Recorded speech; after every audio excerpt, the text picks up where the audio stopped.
Hello, everyone, and thank you so much for listening in. I'm Steve Ankerstar, and welcome to episode 1 of On Time, On Target.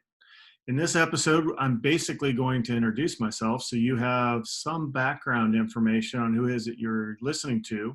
If you are going to subscribe to this channel and listen to financial advice, you should at least know some of the background of the person that's going into this. So ultimately, I'm going to tell you a flying story during this time frame. But I'm going to start with a little bit about myself and what brought me into the financial business, and then I'll conclude it with a presentation that's kind of popular on my speaking circuit, where I talk about dropping the first bomb of shock and awe from an F-117 Stealth Fighter. So that's the story behind it. If you're looking for financial material, you can just go ahead and move on to episode 2, because this is really just an introduction. So with that, let's go ahead and get started. I'm the founder of On Time On Target LLC, which is the parent company of the On Time podcast. I cannot tell you how excited I am to finally have episode 1 up, running, and posted, so I can finally have the podcast that I literally have been thinking about for almost a decade now. The purpose of this podcast is going to be how you can stay on time, on target. So when you think of that, that's obviously a military term, but from a personal perspective, how you can do all the things you need to do on a daily basis to be able to get you to where you want to go. Or in other words, how to make your dreams reality. Part of that is breaking down all of the information that you have available to you and answering one question, and that is, what should I be doing today to make sure that I'm doing enough to where I can meet my goals in the long term? So that's the purpose of the podcast. So let me go ahead and get into telling you about myself. I am a certified financial planner. I do run also, I'm the founder of a wealth management firm and perform investment advisory services in that capacity, as well as do financial planning in that capacity. All of that is with my Series 65 license, as well as my CFP designation. With a CFP, you have to act as a fiduciary, which means I have to act in my client's best interest. For the purpose of this podcast, though, this is going to be financial education. So up front, I must tell you, my disclaimer is, even though I'm an advisor and wealth manager and financial planner, in the purpose of the podcast, I'm not acting in that capacity. The information you're going to receive in this podcast is financial education only, and you're going to have to do your own due diligence before taking action on the information that you receive.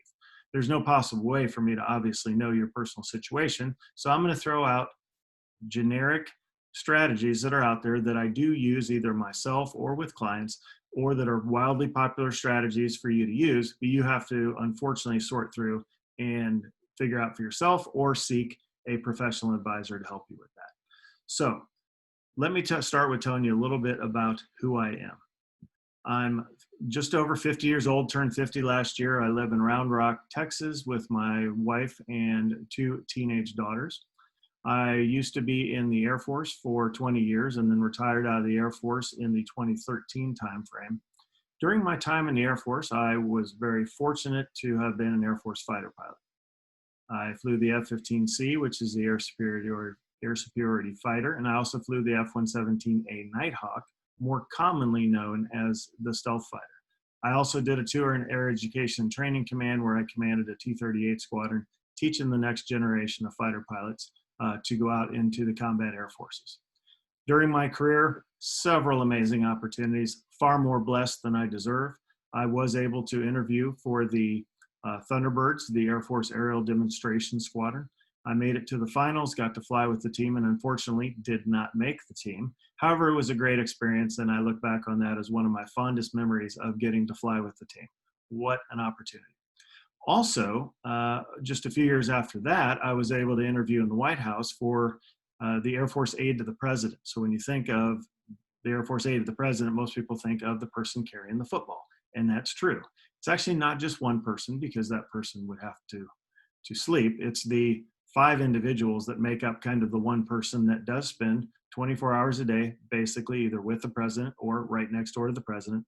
And yes, there is a briefcase involved, and there are several security requirements involved with that, which I, of course, won't go into. But basically shadowing the president for a 2-year stint. Interviewed that, got to go to the White House, talk to the current folks that were performing that function, asked them all about it. They got to ask me several questions, got to go through some advanced security clearances, screening that I had not, even though I was flying in combat for the Air Force at the time, even higher levels of clearance I didn't know existed. So it was really a great opportunity. Ultimately, didn't get that job either, but value that opportunity to go and sit there in the East Wing of the White House and the First Lady's waiting area and talk to some pretty amazing folks. I retired from my last tour in the Air Force was over at Al Udeid, working in the Air Operations Center over there as the Deputy Chief of Combat Ops. What a great opportunity. And I took that time, I had a year where I was deployed without my family, and I took that time to really focus on what I wanted to do next in my career. I knew I was going to retire. I knew I wanted to open my own business, and I knew I loved financial planning and investment management. So I used the opportunity I had to complete some self-study programs, some online programs, get my certifications and prepare myself so once that I retired in 2013, I was able to step out the door and open my own financial services firm. So absolutely a perfect way to prepare for something like that, so I could step out the door and hit the ground running. So I started a company called Afterburner Financial based here in Round Rock, Texas, to where I serve individual clients and their families with both investment management and financial planning. Secondly, during that time, when I was starting that business, I also knew I wanted to take to the airwaves and start a podcast. I love to speak. I've done some speaking, some professional speaking where people hire me to come out and talk, and I would love to come talk to your team, and I can speak on about anything. I generally talk about teamwork, talk about what it's like to fly in combat, talk about resiliency if your organization is going through some struggles, or like the country's going through some struggles right now. Those are things I can talk to folks about, kind of sharing my experiences and sharing my techniques that I learned from my military background and how to cope and deal with those sort of situations. So see the ototnow.com website if you're interested in me speaking for your organization. Part of that speaking is I knew I wanted to host a podcast. So I started into developing that idea, and lo and behold, 7 years later, I am here finally publishing that first episode. So a lot of other things had to happen. Obviously, I had a young family at the time that they have needs and concerns, and things I love being about is being a good dad. So going to volleyball matches and things. And then I also did my first 2 years of PhD study. I still have yet to do my dissertation. So that's forthcoming. But there was a lot of things I had to do during that time while I stood up my business. So I put the podcast aside, said I will get back to that. And fortunately, today marks that day. As far as academic credentials that I have, 3 master's degrees. I have 2 years of a PhD, everything but the dissertation. So lots of schooling. I say I have lots of degrees, 2 children, a couple of companies, and 1 wife. And I like the ratios out of all of that. As far as my aviation criteria, I've spent 20 years as an Air Force fighter pilot, all the way up through the instructor evaluator level, 2,600 and change hours. And I also have my airline transport pilot license. So I could step away from the Air Force and gone right to the airlines like a lot of my friends did, but instead chose to go into the business for myself. And that's what brings me to today. My military experience, I talked briefly about it. The first thing I'll talk about is flying the F-15C Eagle. If you can picture the F-15, gray aircraft, twin tails, it's nice and big. It's a single seat fighter. Got to go out and perform the job of air superiority. So when you think of the greatest jobs in the world, one of them is providing air superiority in the F-15. Arguably the best fighter ever made. You could say now that, yes, there are more technologically advanced fighters out there. I'll give you that. And you could say that the P-51 is arguably, P-51 Mustang, that is arguably the best out there. But hey, the Eagle was the one that I wanted to fly at pilot training. I did well enough to be able to get myself into that particular cockpit and was able to fly that a number of years while I was on active duty. The second airplane I flew in combat was the F-117 Nighthawk, and that's the story I'm going to tell you today. It's the black airplane shaped like a triangle. It was basically a secret for a number of years, and then it was released. And I had the opportunity to fly that for 2.5 years and got to do some really special things. But anybody who served in the military will tell you that the largest privilege out there is to be able to command.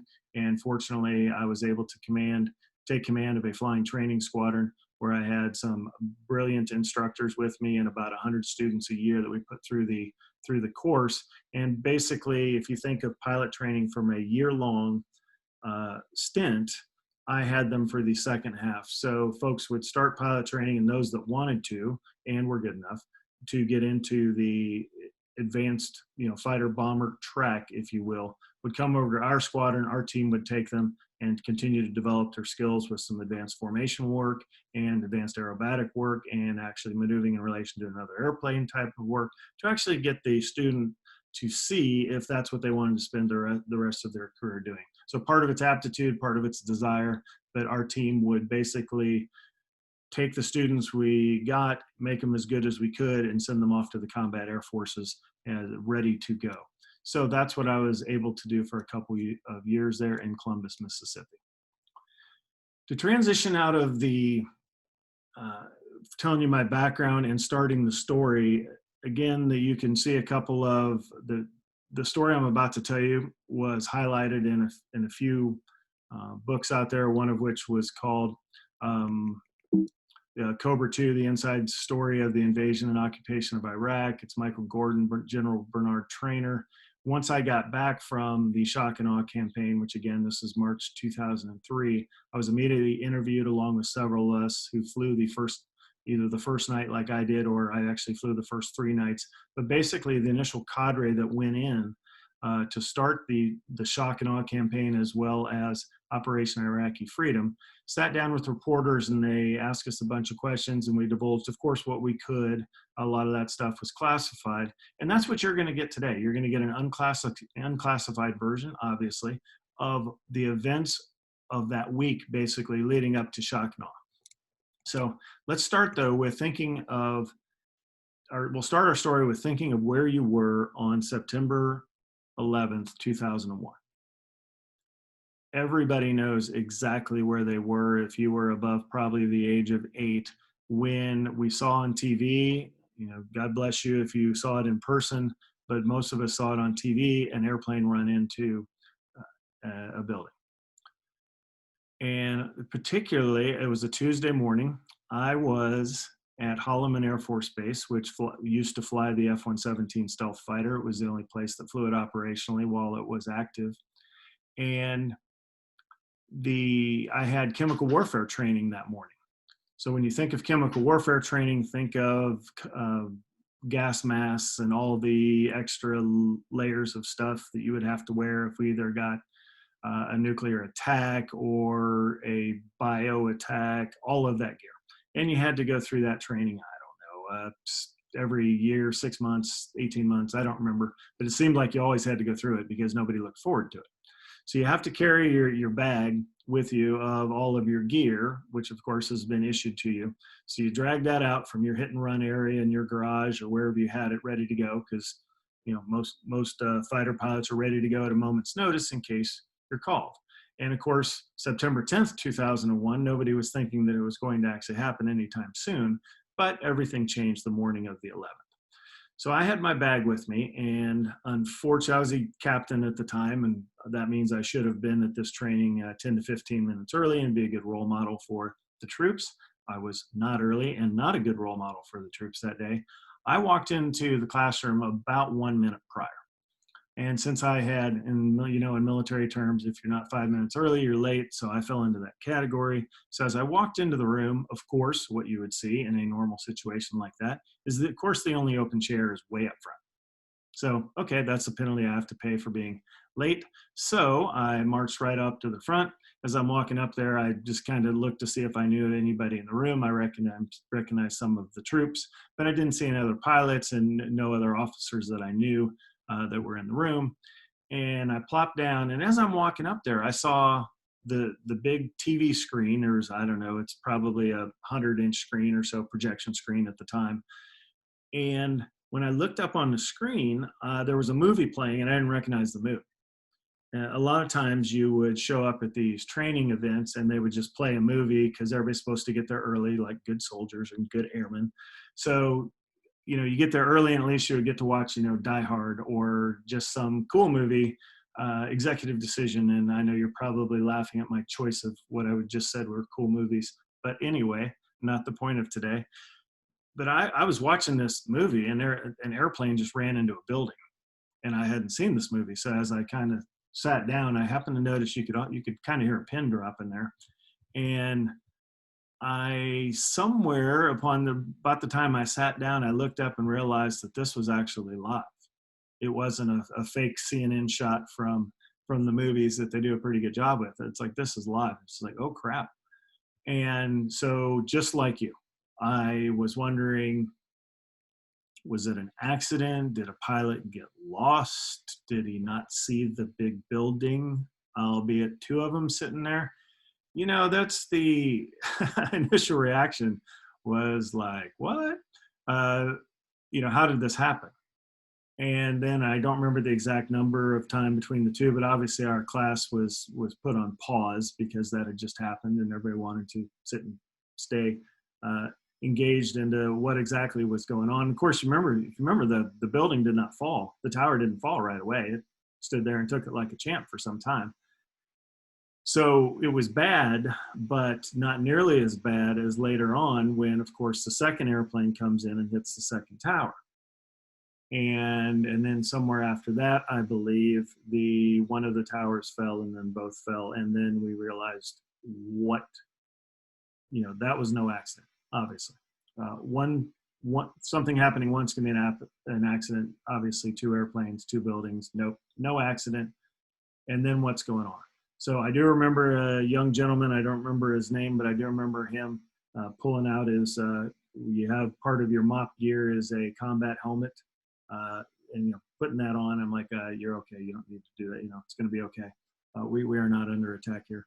But I walked to the back of the room and I called operations, so it's called ops in the flying world, called over to ops, which is on the other side of base, and of course the phone's ringing off the hook, and the boss said, go home.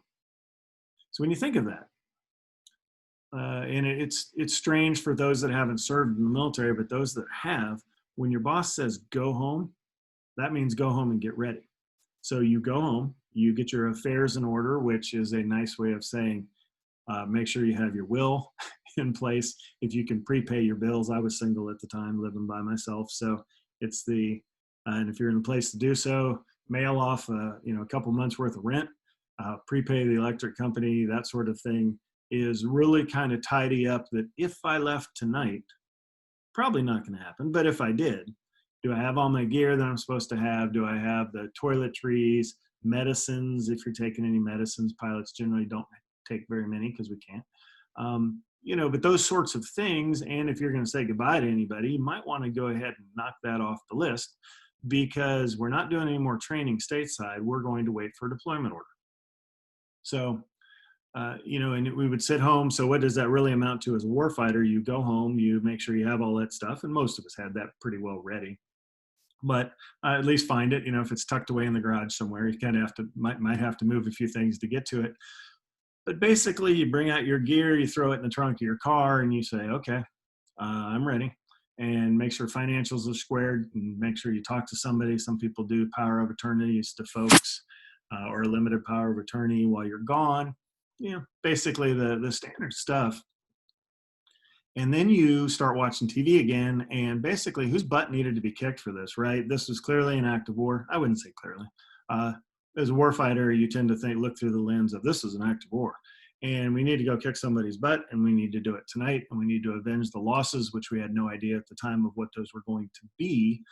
But who did it, and where exactly am I going to be flying in the next couple of days? That is kind of how you think it's going down as a warfighter, especially when you're flying an airplane like the F-117 Stealth Fighter, which is particularly designed to kick the door down in a war. So if you think back to Desert Storm, the F-117s went in first. You probably saw the footage on CNN. When I say CNN, I'm meaning all of the networks. depending on what you like to watch, but basically see it on the news. And that's what we had trained for. And we had basically practiced ever since I'd gone out to Holloman. We brought out some war plans and said, if we have to go here, here's what we're going to do. If we have to go here. So you kind of had an idea once we figured out where we were going, we were going to be in action here pretty quick. But the issue that I would say was the bigger issue is who's to blame. So as our national security team, the administration, and I say we, I mean the countries at the highest level, trying to figure out who did this. And it wasn't obvious. And if you've dealt with terrorist organizations, and I was in a briefing in 1998, so that's 3 years prior, where I was briefed on bin Laden and what he was up to, and kind of the backstory of how he got exiled from Saudi Arabia, kind of fell out of favor. He's the #1 terrorist on the list, but nobody kind of thinks he's up to anything. I don't remember the brief clearly because I was probably more focused on flying my sortie that day, but I do remember hearing the name. And it's like, okay, bad guys out there. As a young captain, somebody's going to tell you, when it's your time to go take them out, kind of thing. So you don't really have to worry about the high level stuff, but I didn't know he existed.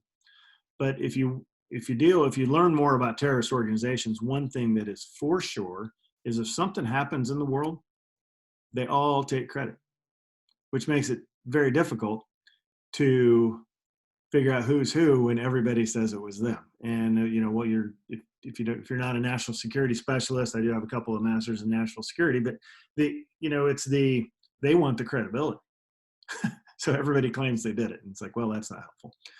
So we went to, as a national security team, obviously we're going to avenge this loss. We're going to go take out whoever did it and take a look at some other things along the way to make the world a better place for this having had happened, right? So try to, that's what we were trying to do. And again, I'm speaking for the country, but you can read the books on it. In big picture, that's what we were trying to do. Well, if you remember, forces went into Afghanistan. And when I say forces, I mean special forces. We didn't actually put if you think mainline troops on the ground, we're talking special forces, and we flew bombing missions over Afghanistan. And I say we, I mean the Air Force, the U.S. did. The F-117 didn't go, but the B-2 stealth bombers, which if you think is the big flying wing, Mama stealth, if you will, quite a bit bigger than the F-117 and carries a lot more armament, was flying missions basically over Afghanistan. Special forces were working with Afghan troops on the ground and kind of started an anti-terrorism campaign. Not the topic of today, but it is important to realize how that went on first. And then, if you remember, if you take a look at the dates from September of 2001 to March of 2003, that's a significant amount of time. So while we were in Afghanistan as a country, kind of trying to take care of things, the predominant theme I kept hearing as a warfighter was about Iraq. And you would hear the axis of evil, and we would talk about Iraq, and that they had weapons of mass destruction that were going to, Saddam Hussein was either using them or going to use them against his own people. And it's like, okay. And so following along that storyline, didn't, personally speaking as a warfighter perspective, and again, even though you have to follow orders from those above you and you go off and participate in whatever whatever you're told to do, you don't have any choice. You just go do it, whether you believe in it or not. As I'm following storylines, I even kind of chuckled thinking, boy, we're kind of focused on this Iraq thing when that really, I don't think Iraq did 9/11. So it was a weird to watch the country kind of go down a slippery slope of 9/11 happens. Who did it? We went to Afghanistan. Well, we can't find the guy that we think did it. So we're going to take out Saddam Hussein. He's got nukes, and we're going to go take him out of power. And that happened. And I remember clearly, I'm skipping over, several days and weeks of this back and forth and coalitions of the willing and speeches. But I do remember Colin Powell's speech at the UN where he said, this is a slam dunk case. And at the time, I remember Colin Powell was a cult hero in the military. I don't care what branch you're in. former chairman of the Joint Chiefs of Staff. He was the ultimate voice of reason, seemed like the smartest guy in the room, no matter what room he was in. And here's Colin Powell telling everyone this is a slam dunk case. And I just remember being a captain going, whoa, all right, well, I guess it is. I guess Saddam's got WMD. And we started to hear rumors somewhere in there that the F-117, that U.S. was going to take action against Saddam Hussein, which clearly, since we had flown over Iraq before, meant the F-117 was going in. So somewhere along those lines, and it's too bad I can't remember clearly, but I do remember that we're having a squadron function at the DO's house. DO means Director of Operations, so number 2 in the squadron. And everybody's there. Almost everybody's married. I'm dating my now wife at the time, and we're there at the party. And I remember the DO and the commander disappear, and it's like, oh, okay. Then we come back, and the DO, I believe, is the one, at least I heard it from, was, hey, let's gather around. We've got a deployment order. And that meant, and I want to say that was somewhere in January, we did have, a few weeks, maybe 4 to 6 weeks to kind of really prep. But it's hey, we just got put on notice that we are going to go deploy. And likely, you never know until you actually land, no kidding, where you're going to go. But we ended up deploying to Qatar, which, a lot of people, it's QATAR. A lot of people say Qatar. It's not, it's Qatar. So you're going to hear Qatar throughout this brief. But yeah, it's off to Qatar we go with a squadron of F-117s. So when you think of what does that mean? Well, it wasn't just F-117s. There were several other squadrons of airplanes and support troops. And I'm sure there was, intelligence teams and legal teams, and everybody starts deploying.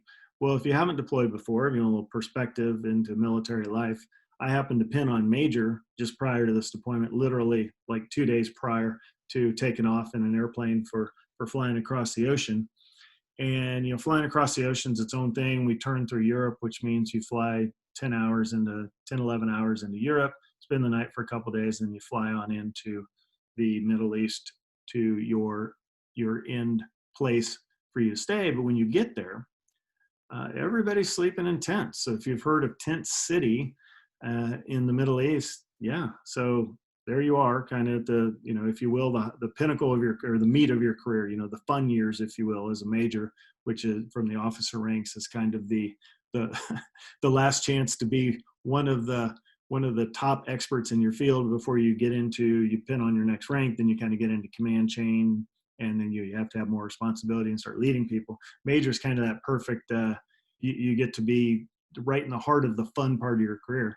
And yeah, we had to get over there, and we had tents, and I can't remember if it was 6 or 8 of us, pilots to a tent, and when we had it good, I'll give you that. If somebody's laughing already, like listen to a pilot complain, I'm not complaining.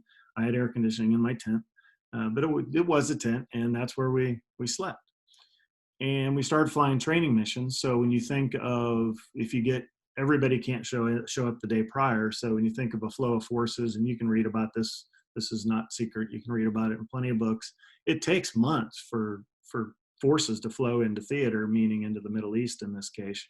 So you get there, and if you're one of the early ones, then you have some time on your hands.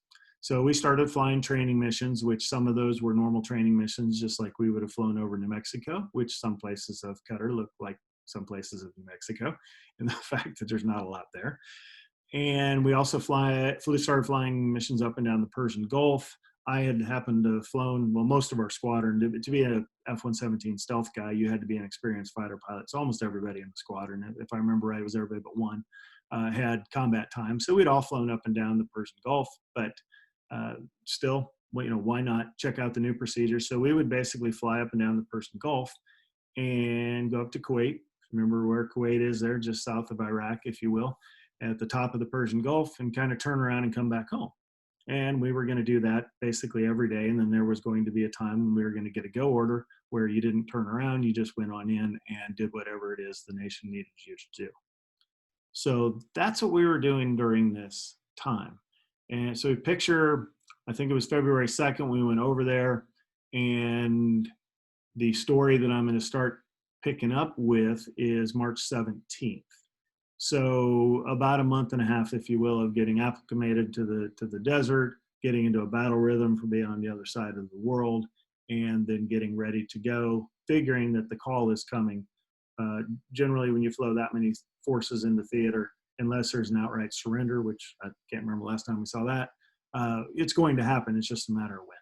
So if you think Monday, March 17th, the St. Patrick's Day, and President Bush gave a speech, and in this speech, he was talking about the axis of evil, and then specifically Iraq, and then specifically warning Saddam Hussein, and specifically saying to Saddam Hussein, you have 48 hours to get out of your country, otherwise we're coming in.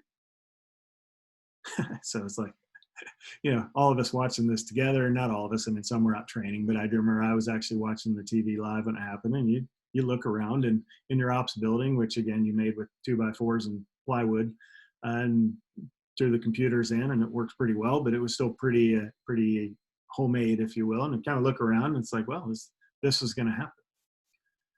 So that was Monday. And if you follow along the books that are out there, there are certain people that track, individuals' locations, and they have several technological programs to be able to do that, to figure out where someone is that we're trying to track. But you also know that it's kind of hard, because it did take us a while to get Saddam Hussein, and it took us kind of forever in the big picture to get bin Laden. So while we have all these things and all these people paid to do it, you don't always know where somebody is.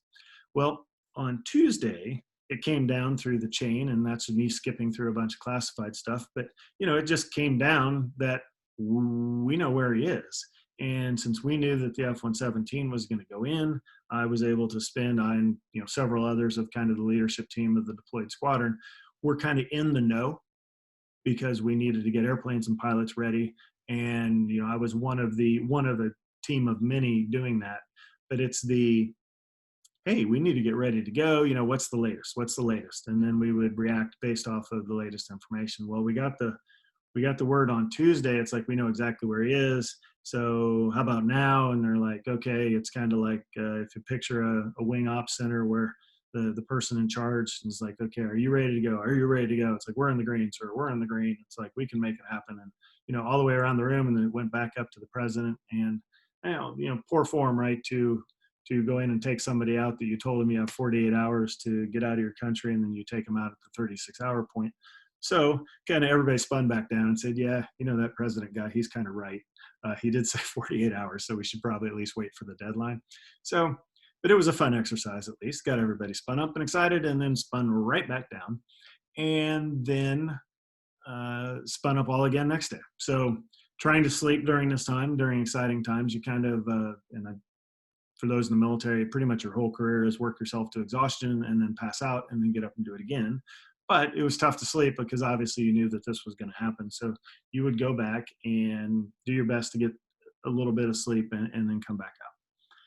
So Wednesday, now the 48 hours had expired, and you can read, I won't go into too much detail, because you can read several books that are out there about the strike on Dora Farms. It's called the Decapitation Strike, where two F-117s launched out of Qatar, went north through a whole series of events, dropped their bombs on target. Great job for both gentlemen that went on that mission. Came back, landed. We all celebrated. It was daylight the next day by the time they landed. And, gosh, we'd heard Secretary Rumsfeld from the beginning say, if we do a decapitation strike, he was so smart, or so he thought, and he is very smart, but some of his philosophies are a touch academic and not based in the real world. And this is one of them. And he did say that, if you cut the head off the snake will die. So that was as easy as that was going to be. So we're just going to go up there, put a couple F-117s on it, and they don't miss, which for the most part is true. And we came back and we lauded our folks as heroes. And we thought, gosh, this may be over. How interesting would that be? Well, much like reality is, he wasn't there. And so therefore it's technically a miss. I mean, the bombs hit where they were supposed to, but in the big picture, it was a miss for the U.S. Saddam Hussein lives on. But it had got real at that point, because at least a couple of bombs had blown up inside the country of Iraq. So we spin down from that. Thursday, if you can read more about this, but in general, the other services, because it'd kind of been an Air Force thing for that decapitation strike, well, everybody's ready to go. And if you roll back 20 years to Desert Storm, Desert Shield, and still today, and probably the next time if we have a major war that involves ground troops, there is some posturing amongst the services on who's going in first and sequencing and who gets to be the hero and all of that. Well, the next day, all we were hearing was the ground folks are ready to go. Let's go, let's go, let's go, let's go. And it's just like, well, we're not ready to go. We just landed. So we need to recoup a little bit. And it's like, are we really going today? And it came down from above again through the command chain that it was going to happen on Friday. And that was going to be the shock and awe campaign that Secretary Rumsfeld had really had in his hip pocket, and we all knew it was coming because we had trained for it. So you know who your leaders are, and when you start trying to get inside their minds of what they're saying, we had gone out and we had gone to Nevada. There's a big training range out there, and flown some mission with other folks that we figured we would be in country with, and kind of practice before you go step onto the court for the real deal. All that is very, very normal operations. So we knew the shock and awe campaign was going to happen. And the shock and awe campaign was going to be around, the theory, again, academic, not necessarily based in reality. But in Secretary Rumsfeld's world, if you were going to put enough firepower in here to be able to bomb anybody around the clock for a couple of days, then they would clearly submit because they wouldn't be able to sleep. And then they would simply lay down their arms. They would give up their dear leader, and we could drive tanks into downtown Baghdad, and all of us would be met with chocolate and flowers, and because they'd be so appreciative of the fact that we liberated them from their terrible leader.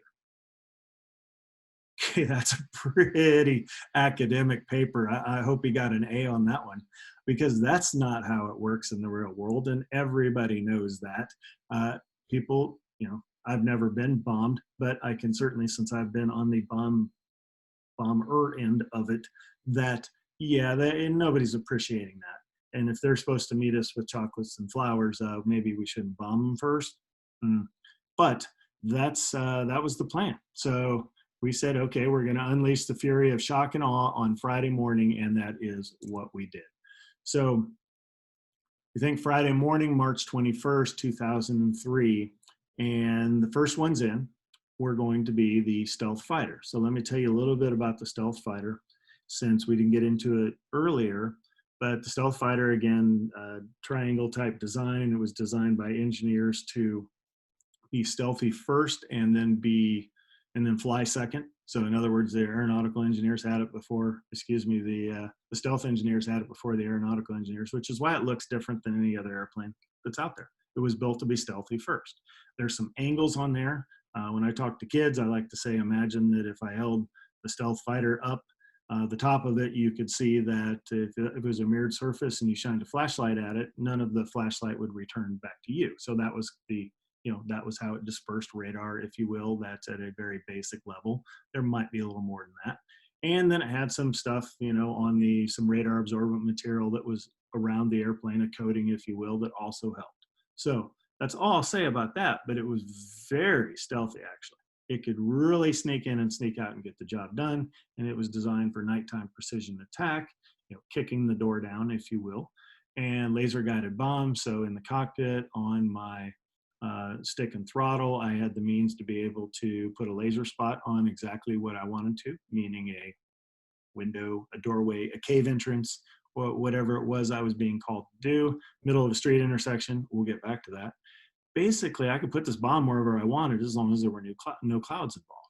And I would drop the bomb out of the airplane, the doors would open, the bomb would go. I would put the laser spot on the target. Even somebody else could put a laser spot on the target. So bomb don't care. It just sees the laser and it goes towards the spot. It's that simple. Well, we had used the F-117 in Bosnia in '99 for Allied force, and we actually lost an F-117, meaning it got shot down, which is a big deal for those of us about to launch out again a couple of years later of, hey, I thought you said I was stealthy. Well, one did get shot down. And for those of us that have, for any of us that have flown in Europe, you know, there's always weather. Well, since there were some issues with weather in Europe, they had gone back to the drawing board. They, we, the US, and designed a bomb that basically would be like the JDAM, the Joint Direct Attack Munition, where that would leave the airplane and it would go to coordinates. So it would fly itself with a GPS to a coordinate. And then what it would do, what we had in test version for us that first night was we had enhanced bombs that basically it would leave the airplane and go to coordinates, and we would shine the laser, and if it would see the laser, it would basically go, okay, I guess you want me to go there. So we were basically able to update the GPS coordinates using our laser, which would update where the bomb's going, so the bomb would hit the target. If we could see it, we would put the laser on it. If we never saw the target, then the bomb would just go to the coordinates, which is going to be close. So if I can use the laser, I can hit the vent. No doubt, every day, don't care, easy, 100 times a day. However, if it's going to GPS coordinates, you may not actually hit the vent. You're going to hit within, feet of the event, if you will, of the vent, if you will. So you may not have the exact desired effect without that precision, but still precision nonetheless. So we carried all those on the night one there team. When you think of the history of the F-117, it stayed in the black world for a long time. Its first use, when it came out of the black world, actually was, the cover story, and you can read all about this, was, folks that were flying the F-117 had been selected for the A7 program, which flew out of Las Vegas, Nevada, and they would go in and basically take off out of an unmarked airplane from Nellis Air Force Base, go somewhere for the week, and then come back on Friday and fly their A7s. Well, and what was really going on is the A7 was actually the F-117 before it had been acknowledged. And there was a day when one of them crashed, and then of course the Air Force, when you have contingencies for these things, so they would keep a truck, and I'm simplifying this and shortening a very long story, but basically if an F-117 crashed, the Air Force had two trucks ready, a theoretical two trucks, one empty and one filled with A7 parts. So they would drive to the crash site and basically pick up all the F-117 parts and put them in one truck, spread out the A7 parts, and then light them on fire, and then leave and call CNN. So that was kind of the drill, except for when the third one actually, and before it was released from the black world, crashed. They showed up to do that like they had done before, and there was already a news crew on the site, so they kind of faded back into the woods or into the desert of Nevada and called back and said, well, what now? And it's like, well, I guess we will be acknowledging this today since it's on TV.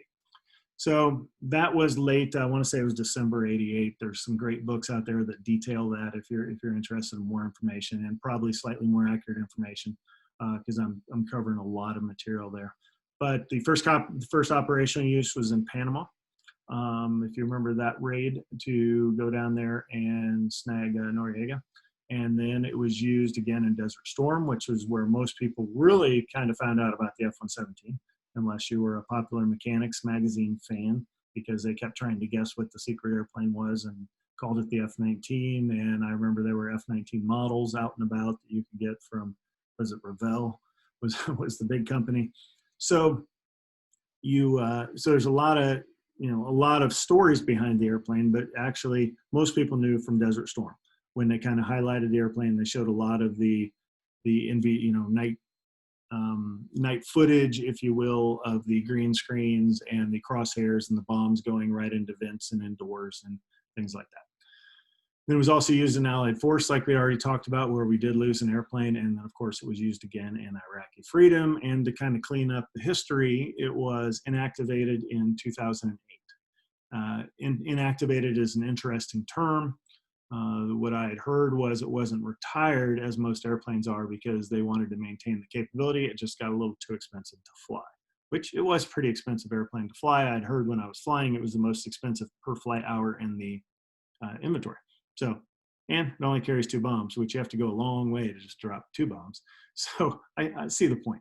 So when inactive, and there are rumors that it's back flying. There have been articles and pictures taken that say it's back flying, but you can look up that stuff on your own.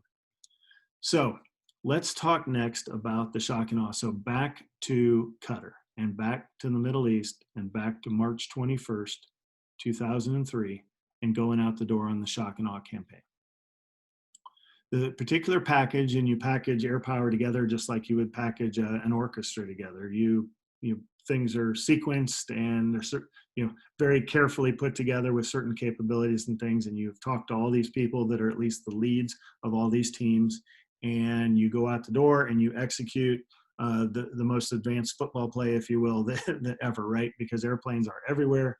They're separated by altitudes. They're separated by times.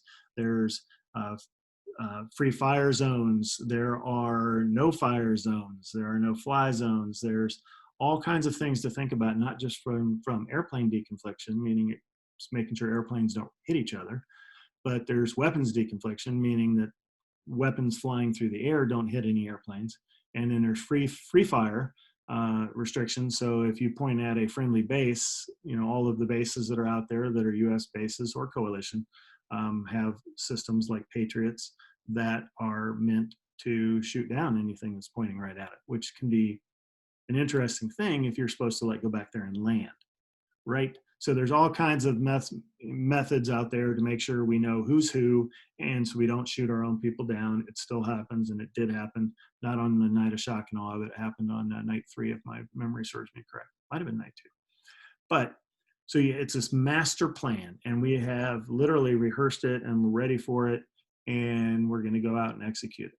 So the package commander was the squadron commander of the F-117s. He was, I say Ram 1 is the call sign because that's what he always flew under. So he was going to be Ram 1. There were going to be 9 of us that was going to step out the door.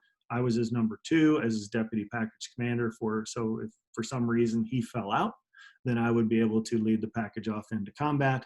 But if he didn't fall out, I would simply be there and be able to back him up along the way. What's a little bit different about the F-117 is at some point you stealth up, which means you pull your antennas in and you stop talking on the radio. So it's kind of the like calling a football play in silence. So after the ball snap, then it's like, okay, you don't know what's going on. You go do your thing, and then you don't really get to know what happened until you check back in a little, like an hour later, once you're back in the safe zone. So it's a little bit different. But when you think of the opening strike, we were going to go out there, and Ram was the call sign. And that's not the call sign we ended up using. And you know that pilots have call signs. My call sign's Cruiser. So when we're off someplace, people aren't throwing around my real name, Steve Ankerstar. They're throwing around Cruiser. So if there are spies and things like that that hear my name, they would hear my call sign. And literally in an operational flying squadron, you never use somebody's real name. And often you don't even know what their first name is unless they work for you, or it's your boss where you happen to put it on a piece of paper or something. We would joke about having first name Fridays sometimes just so we could remember what each other's first names were. But name tags, everything, and always said your call sign. And that's how we were known. Well, when you go to fly airplanes, just like Delta Flight 1400 is DAL 1400, or there's particular call signs there. Same thing with flying formations of airplanes. Well, we had always been Ram. We were the Black Sheep Squadron, 8th Fighter Squadron, and Ram was our call sign, and we were going to go forth into combat and use this call sign. Well, due to what I would say maybe some kindergarten level competition between our boss and a friend of his at the Air Ops Center. The Air Ops Center is the one who assigns these call signs. The unit doesn't have any, we didn't have any choice in it. We just said, we're Ram. It's like, no, you're not going to go with Ram because everybody knows that's the F-117. So we're going to assign you another one. So which everybody says, oh, okay. And then some individual personalities got involved, and somebody thought it was funny. And no kidding, we went out the door on night 1 of shock and awe as a 9-ship of F-117s with the call sign of Bimbo 41 through 49. Yes, I did say the word Bimbo. That happened, and there was nothing we could do. And I'm sure somebody thought that was terribly funny, but it happened. So enough on that. We did not have to carry that through the next, I don't remember night 2, but I remember night 3 was Ice Age. So our call signs got better over time. But somebody got their jab in on night 1 for us. But to talk about how this was all structured out for shock and awe, and again, this is all widely available that I'm about to tell you, But at 9 o'clock local Baghdad time, a bunch of Tomahawks were going to go in, about 400. The total Tomahawks that went in, Tomahawk missile is, can come off of different systems, but largely Navy missiles coming in that would go in and stir things up. And these are missiles, obviously, so there's no people involved. So 400 of them were going to go into Baghdad at around 9 o'clock and strike things all around the city. And then 20 minutes later, there were 9 F-117s that were going to go across the target area. And when you picture Baghdad, picture it as you're looking at the map. It's kind of middle-ish of Iraq, but picture 4 airplanes coming in left to right and 4 airplanes coming in right to left. I call that, if you can picture, cat whiskers. And then you have 1 airplane that was going, starting from the north and went north to south right through the middle of that. Well, that 1 airplane that had to go all the way north had to strike a comm center that was still standing after, so basically all of southern Iraq had been cleared out from the no-fly zones, and most of northern Iraq had been kind of, all the military type stuff had been removed over years of no-fly zones. So there was 1 comm center though that was important that had to be taken out first. And the time over target downtown Baghdad was 20 minutes after the Tomahawks, so 9:20 local time over there, which was about 10 in the morning. Let's see, that would have been Mountain time. It was a morning over here, if you remember that morning, and the Fox and CNN coverage of that morning, shock and awe was everywhere.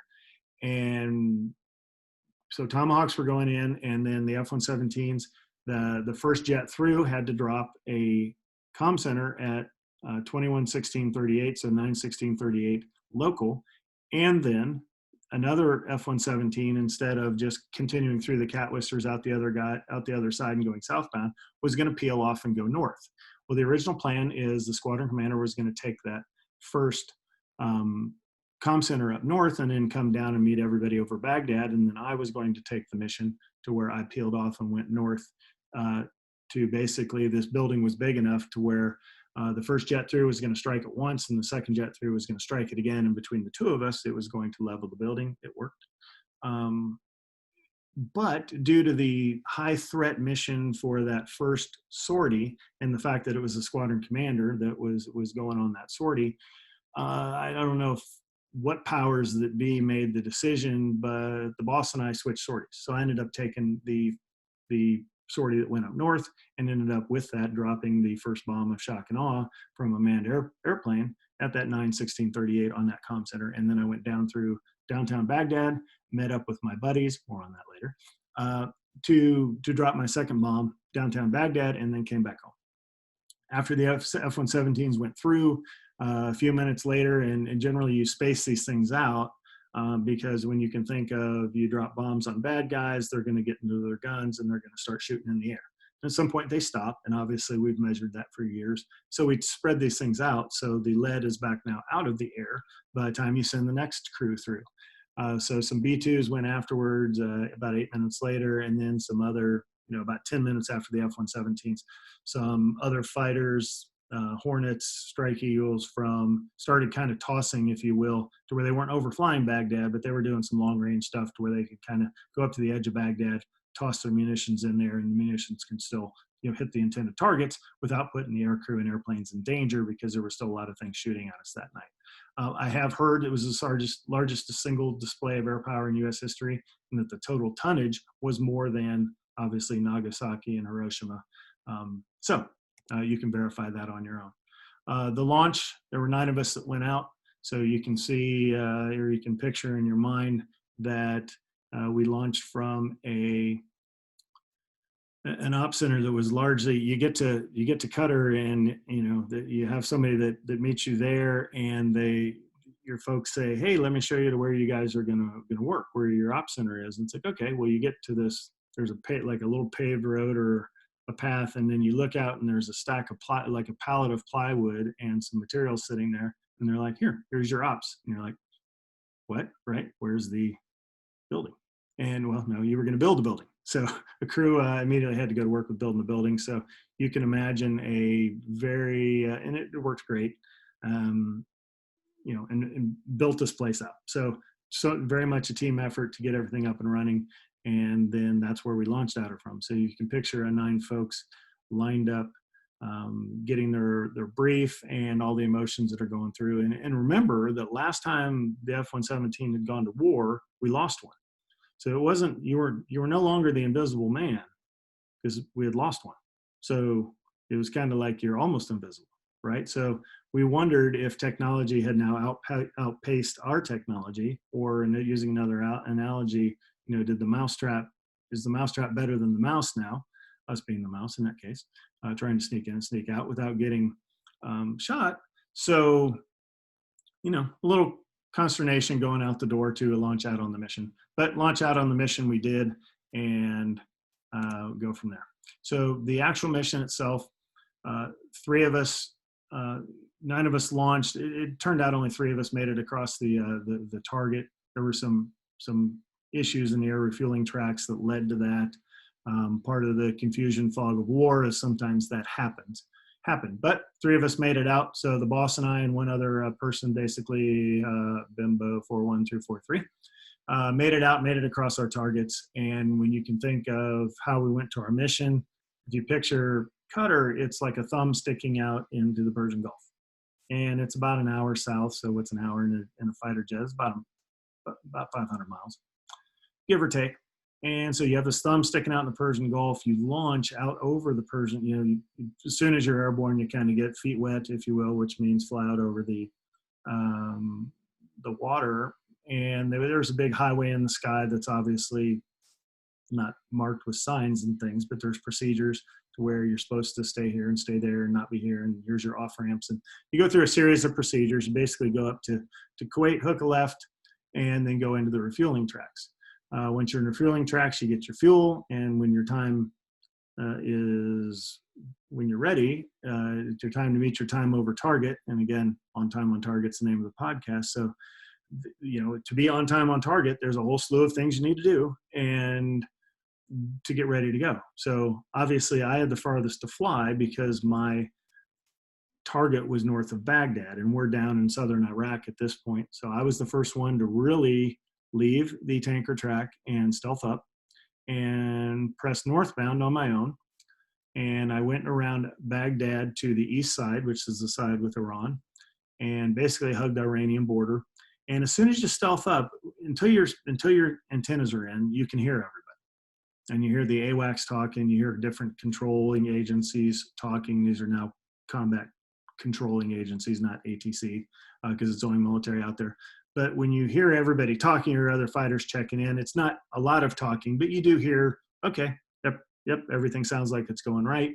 And everybody's using code words. So you had some key ones memorized, and you get ready for your mission. And so it's like, okay, pretty good. And then when you stealth up, you run through a little checklist, which you do it 3 or 4 times in your mind, and throw the switches in your stealth fighter, which basically tells you you're at maximum stealth. So you do that. But the weird part about that is when you do that, you can't hear anybody. So you're kind of out there alone and unafraid. And there were support assets in place in case stuff would happen. But I was the only fighter jet that was in that area as I pressed northbound. We were not concerned about the Iraqi Air Force, because they would largely not buried their Air Force in the sand yet, but they weren't going to take off to challenge us, even though we did have air superiority in place in case that happened. That was not a real threat. The real threat was getting shot from one of these, surface to air missiles or, anti-aircraft fire. So basically, if you can picture Baghdad and picture me on the east side of Baghdad along the Iranian border, I was next to Baghdad. So you think of a blacked out airplane, a blacked out cockpit. I don't have any lights on. I'm already stealth up, so I can't hear anybody. And I'm looking out at the city of Baghdad. And imagine when you're flying your commercial flights, and you fly over a major city at night, and there's all the lights on. You're like, oh, that's kind of pretty. Well, Baghdad, we'd just done the decapitation strike, so there weren't as many lights on as I would say normal, but they weren't exactly blacked out either. There were plenty of lights on. I was kind of surprised about that. Like, didn't expect that. So, but I am actually being Baghdad when the clock ticked to 9 o'clock local Baghdad time. because I still had another, 10 minutes to fly northbound, then turn around back southbound. And then again, I was going to be over Baghdad 20 minutes later. But I'm watching a completely serene city. Nothing going on, no booms, nothing flying through the air. And then I'm looking at the clock in my airplane. There's a clock in the airplane. Some people still wear their watch because they like to look at the watch and trust that. But I was looking at the clock in the airplane saying, hey, this is about to happen in 5, 4, 3, 2.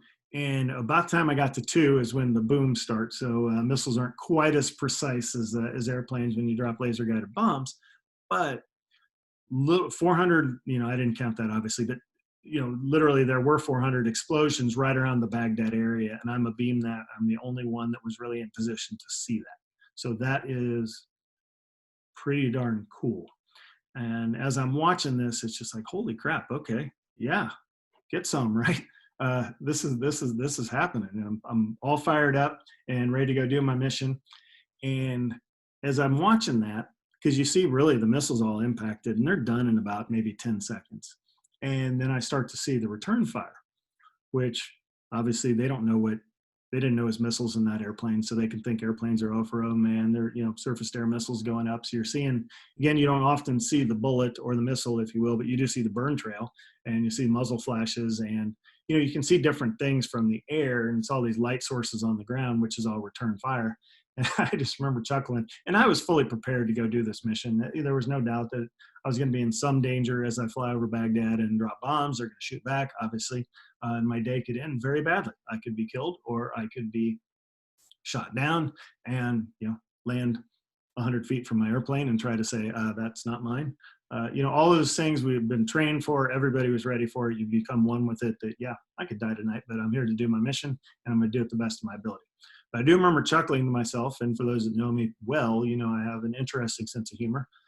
And I remember chuckling, like, I'm about to go fly through all that crap as I'm seeing it go through the air. So, and I knew we had spaced out enough to where the shooting should stop by the time I get back there. But, doesn't really seem like that when you're there yourself. So as I leave Baghdad in the rearview mirror, continuing northbound, I go up and I set up for my actual target. And the target, like I said, is a comm center, and I can tell you which one, or accurately describe it. But you can think conceptually of a 5-story comm center.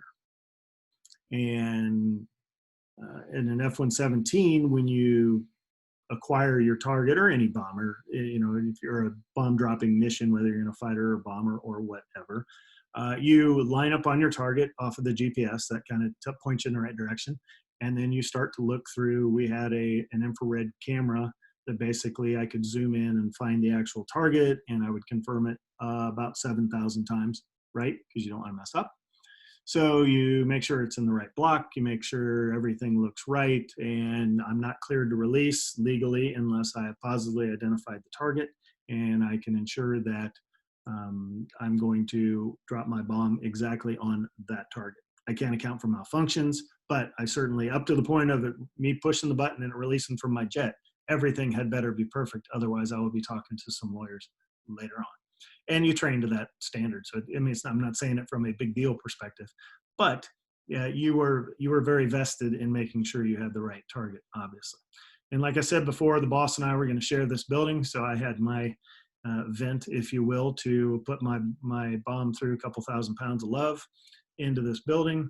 And as I lined up, now I'm southbound, right? Because I'd gone north of Baghdad and I turned southbound, and I'm pressing in. Everything looks right. There's a couple of clouds. I'm not all that concerned. I had gotten some air warnings off these new bombs. I told you that, they just tested them, and we were the first ones to drop them in combat. And it was, like, yeah, it should work. That's kind of the going out there. Yeah, it should work. And it should. Mine, I were getting some error messages, and I tried to troubleshoot them on the way up there. And basically I reverted them back to the same mode that they would have been in. They were laser guided bombs, and there were not any real clouds that I was concerned with. Oh, just a couple.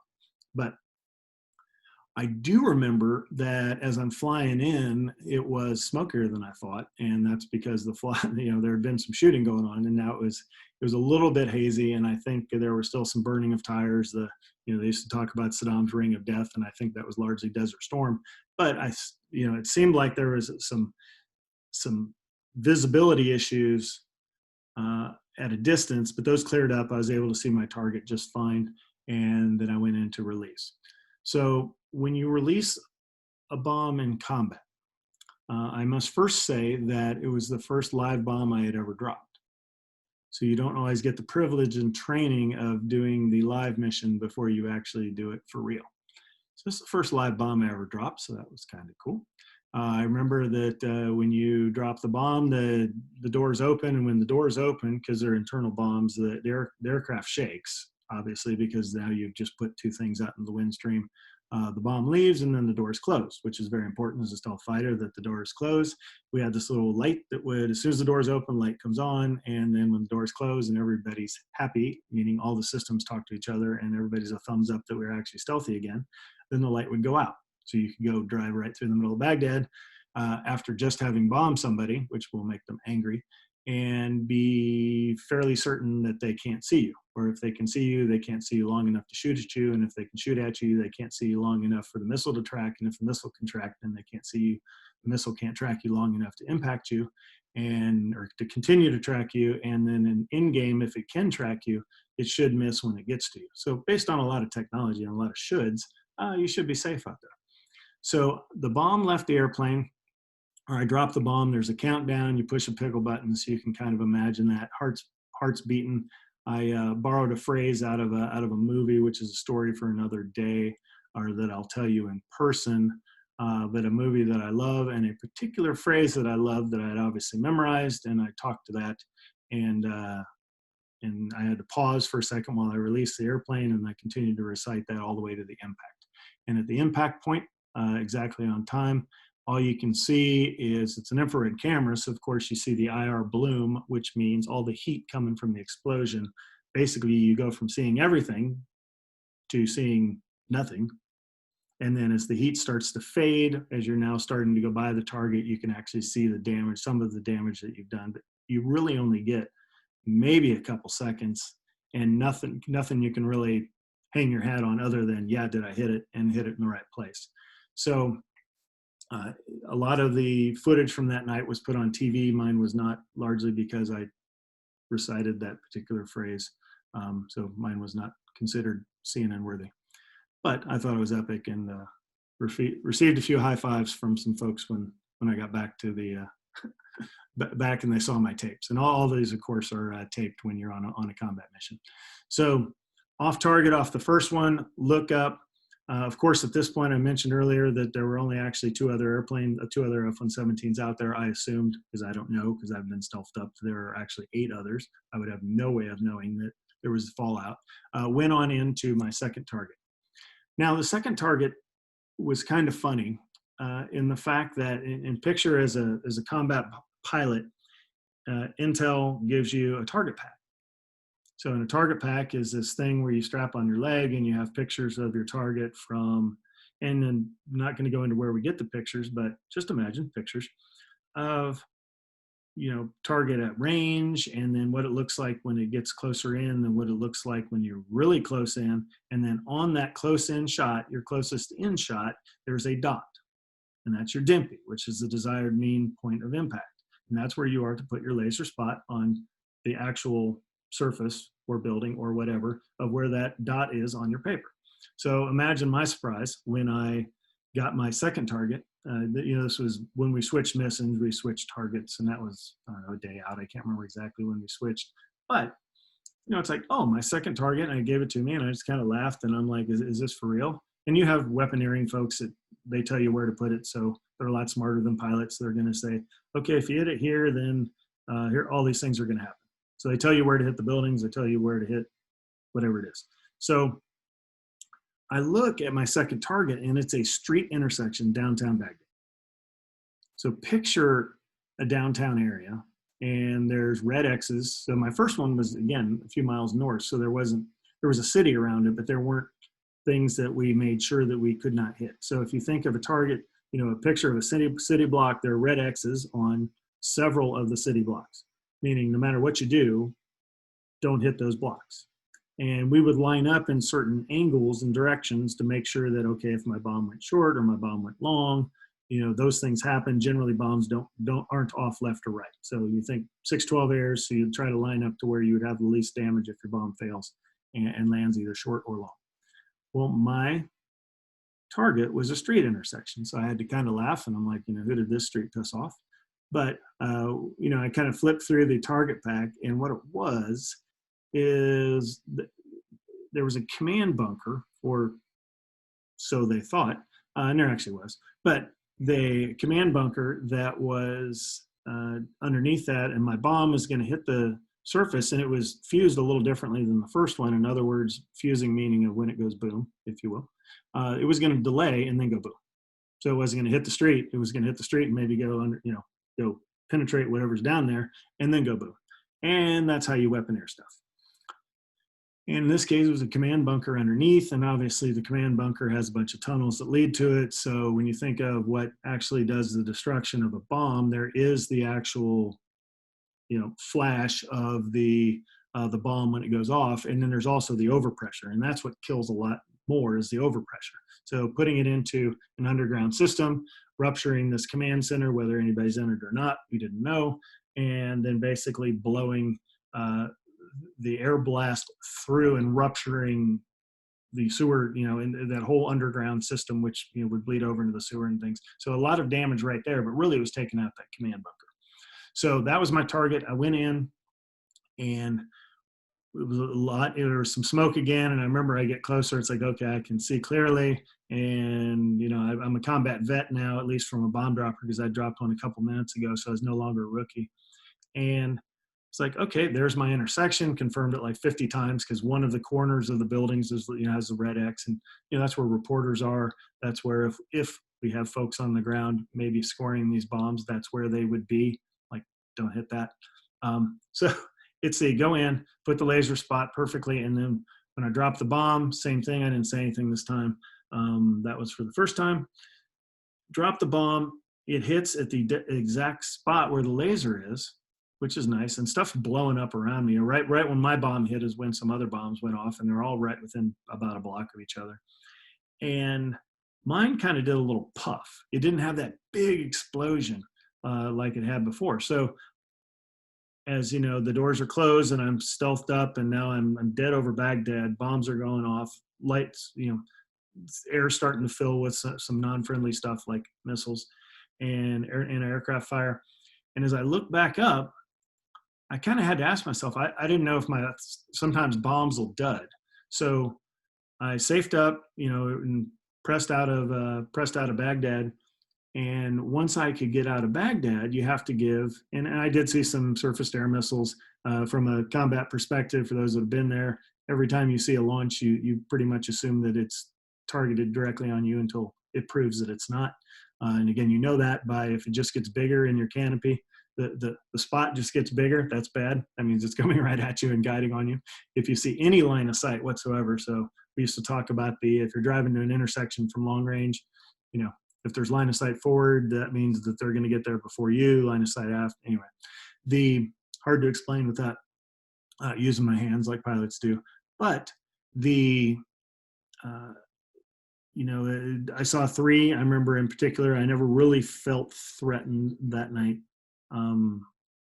and was hauling butt out of town. And I was the first one out, right? Because I had to go straight south. So I had like the best exit. I just raged right north to south through Baghdad. Everybody else had this big east-west, get out of town, and then turn southbound and go home.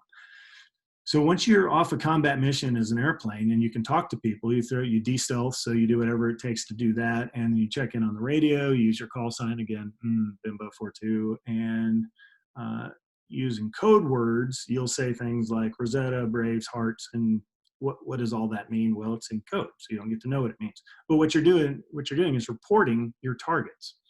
And I reported a successful strike on the first target because I was able to visually verify that, and I put an unknown status on the second one. So you could say, mission success, mission failure, or mission unknown, meaning you were not looking at it, or you just can't assess it from where you were. So that's what I did. And I called it an unknown, and then you got fuel again, and then you went home. So I won't necessarily go into, any of the ride home, other than you feel pretty awesome when you go get to execute the mission that you've trained for so long. So, and successfully at that. So I was like, okay, even if it does, it's not my fault that it didn't go boom. So we get back, and when you get on the ground, this may surprise some of you. You actually, the first people you talk to are lawyers. So it's not necessarily the first people you talk to, but because you talk to the crew chief and you park the jet and they safe up, the airplane, and so you talk to maintenance first. But then once you're done maintenance, you grab your gear. Total mission was like 5-6 hours, so you've been up for a while. So you take care of some personal stuff, and then you basically take your tapes on into a secure area, and you hand your tapes over to Intel, and Intel plays them, and the lawyers look at them. And again, what they're looking for is to make sure you followed everything correctly, and if you didn't, or if there was a malfunction, whether it was your fault or not, the lawyers basically needed to be on top of any bombs we can't account for. Because if you picture a bomb leaving an airplane, if it throws a fin, meaning the fin fails, it could spiral and end up somewhere it shouldn't. And if it does that, then we need to put an effort toward finding where it hit the ground, and then of course trying to get in front of the narrative if it's bad news.